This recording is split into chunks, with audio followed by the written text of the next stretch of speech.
fan yi suba je pense bien le 2 gannaaw suba par rapport ak li nga xam ne mooy procès Mame Mbaye Niang te gis nañu ni ñi nga xam ne ñooy ndaw yi nekk ci que ça soit muy Yewwi Askan Wi wala Pastef dañuy wax ni ñoom dañuy nekk bouclier en tant que représentant jeunes yi lan nga xalaat ci li nga xam ne mooy procès Mame Mbaye Niang ak Ousmane Sonko. Oui, je profite de votre plateau pour dire au nom de toute la jeunesse de Yewwi Askan Wi que je coordonne.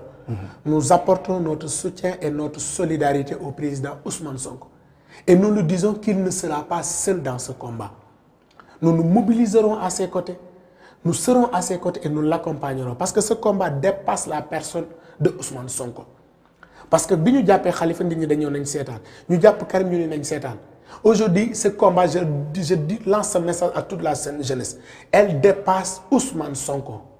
Cette lutte dépasse Ousmane Sonko. Si on laisse Macky Sall arriver à ses fins, faire objectif bi mu bëgg ci Ousmane Sonko mu am ko ci, mais demain baye bo ñun ñëpp ñu jël buum rek takk suñu baat jébbal ko ko.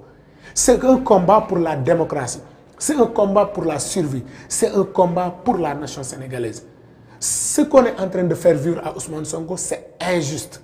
C'est injuste. Et je comprends bel et bien sa réaction que nous partageons. C'est pourquoi nous, en tout cas, jeunesse de Yewwi Askan Wi, on compte se mobiliser à ses côtés, on compte l'accompagner pour dire non à cette injustice, pour dire non à cette instrumentalisation des moyens de l'État pour éliminer des adversaires politiques.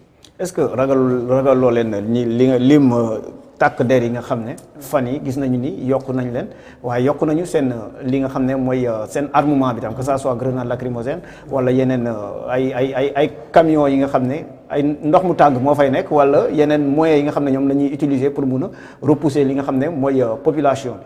waaw mais xam nga ñun on n'a pas peur de ça c'est en tout cas parce que takk der yooyu ñuy wax c'est nos frères c'est nos sœurs. C'est nos oncles, c'est nos papas avec qui nous habitons dans les quartiers. Et je le dis, il ne faut jamais obéir à une loi injuste, à un ordre injuste.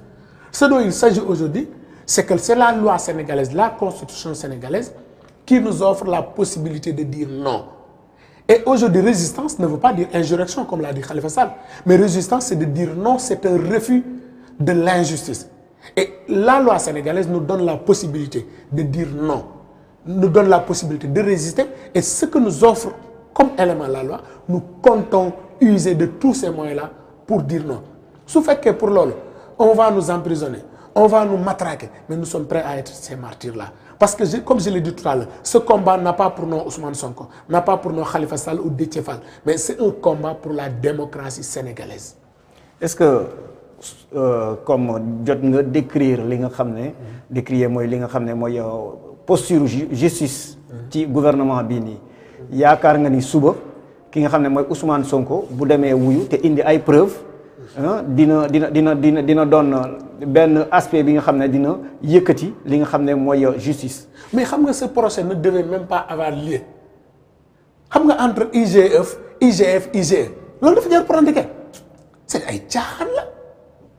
Tey aujourd'hui ñoom ils nous disent que par exemple tey ji 29 milliards yi mi ngi ci kees gi moi je leur demande d'abord qu'est-ce qui a été réalisé ci 29 milliards ban aujourd'hui DAC moo nekk moo dox Prodac dañoo c'est le domaine agricole communautaire ban moo ci effectif tey ban moo ci dox fan la ñu dépensé suñu xaalis tey gis nga man je n'attends plus rien de cette justice et ça c'est le sentiment le plus partagé par le peuple sénégalais et c'est dangereux quand on arrive à un moment où un peuple n'a plus foi, n'a plus confiance à sa justice. Parce que la justice, li koy symboliser, c'est les deux balances. Mais su benn wengee rek dina am ku daanu te bu daanoo rek du baax. Donc tey fii ñu toll ci réew mi jëlal sa micro nga interroger Sénégalais mais chaque fois que un opposant rek ñu ubbil ko un dossier ñëpp dañ naan xam nañ fañ koy yóbbu. Comme xam nañ fañ koy yóbbu nag cette fois-ci dañ leen fay jiitu taxaw xaar leen. Parce qu'on ne peut pas continuer. Parce que je dis au président Macky Sall, si Abdoulaye Wade avait fait comme ça avec lui, mais il ne serait pas président de la République. Tout le monde se souvient de l'affaire de blanchiment d'argent, de son déplacement au niveau de Touba.